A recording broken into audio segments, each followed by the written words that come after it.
కట్టలు గోంగూర అండి. ఇలా వాష్ చేసి పెట్టాను, కొంచెం గాలి తగిలితే నిలవ ఉంటుందనేసి. ధనియాలు, జీలకర్ర, ఒక 25 ఎండుమిర్చి అండి, వెల్లుల్లి రెబ్బలు, సాల్టు, ఆయిల్ అండి. ఆయిల్ హీట్ అయిందండి ఆల్రెడీ, చూసారు కదా. నేను మొత్తం డీప్ ఫ్రై చేసేస్తా, ఆయిల్లోనే నిలవ ఉండడానికి చేస్తున్నా. ఇలా స్ట్రైనర్లో కనుక వేసుకుంటే ఆయిల్ అనేది మనకి నీట్గా ఉంటుందండి.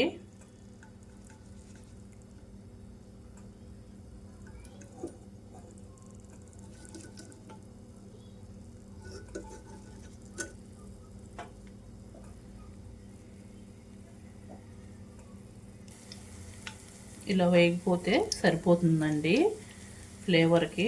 మరి డార్క్ అయిపోయినా కూడా బాగోదు. చూసారు కదా, ఇలా అయితే సరిపోతుంది.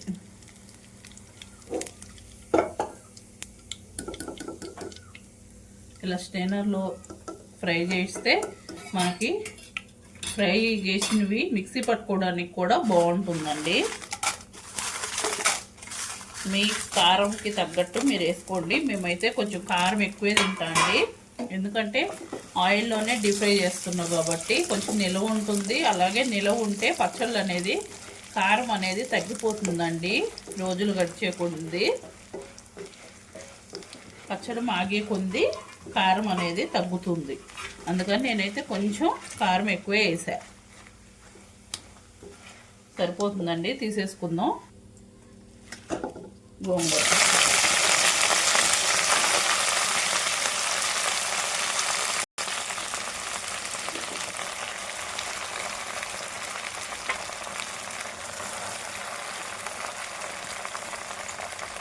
వాటర్ లేకుండా వేసుకుంటే కొంచెం నిలువ ఉంటుందండి.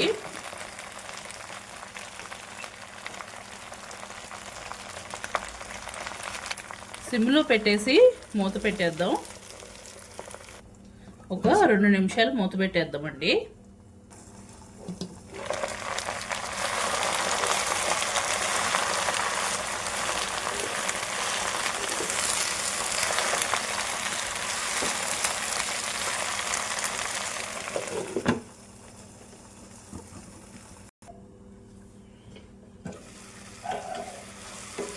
ఇలా ఆయిల్లోనే ఫ్రై చేసుకుంటే పచ్చడి అనేది నిల్వ ఉంటుందండి. ఇంకా కొంచెం ఫ్రై అయితే మిక్సీ పట్టేసుకుందాం చల్లారినాక.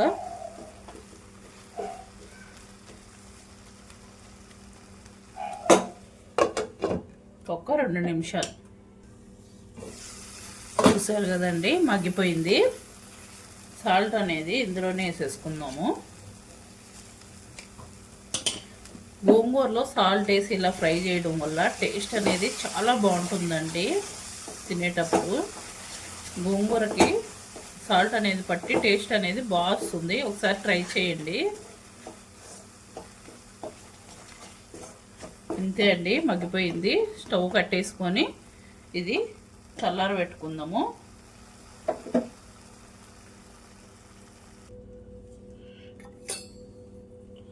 ఫ్రై చేసుకున్నవి వేసేసుకుందామండి. కోర్సుగా గ్రైండ్ చేసుకోవాలి, కోర్సుగా. మరీ మెత్తగా కాకుండా పచ్చబిచ్చగా తీసుకుంటే పచ్చడికి టేస్ట్ అనేది బాగుంటుంది.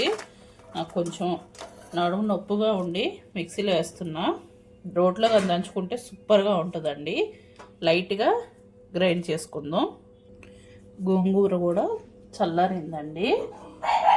ఇప్పుడు ఇది కూడా కోర్సుగా, మరీ మెత్తగా కాకుండా కచ్చా బిచ్చాగా మిక్సీ పట్టుకున్నామంటే సూపర్గా ఉంటుందండి. మనం కొంచెం రోట్లో దంచుకున్నలాగా టేస్ట్ వస్తుంది.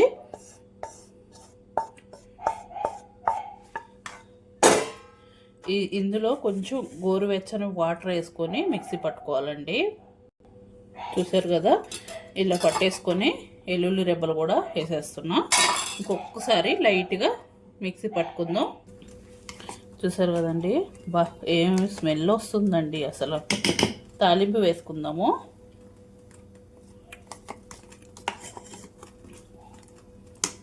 కొంచెం సాల్ట్ తక్కువ ఉందండి.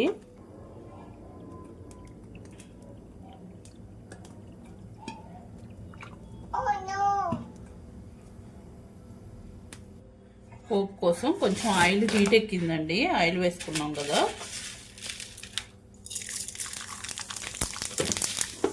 జీలకర్ర, ఆవాలు, పచ్చిశనగపప్పు, మినపప్పు అండి కలిపి పెట్టుకుంటాను నేను ఎప్పుడు.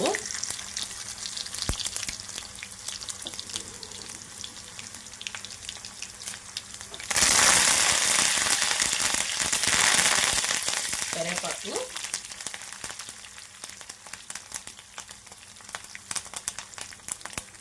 ఇంగువ అండి,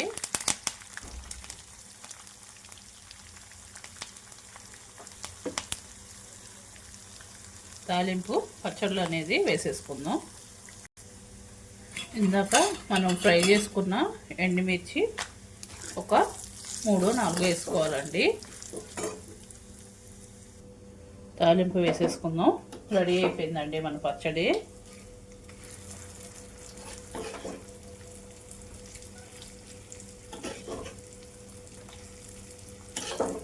మా ఛానల్ ఫస్ట్ టైం చూస్తుంటే ప్లీజ్ సబ్స్క్రైబ్ చేయండి, సపోర్ట్ చేయండి. రెడీ అయిపోయిందండి. చూసారు కదండి, మీకు నచ్చిందని అనుకుంటున్నా. Please like, share, subscribe. మరొక మంచి వీడియోతో వస్తా. అప్పటి వరకు బాయ్ బాయ్.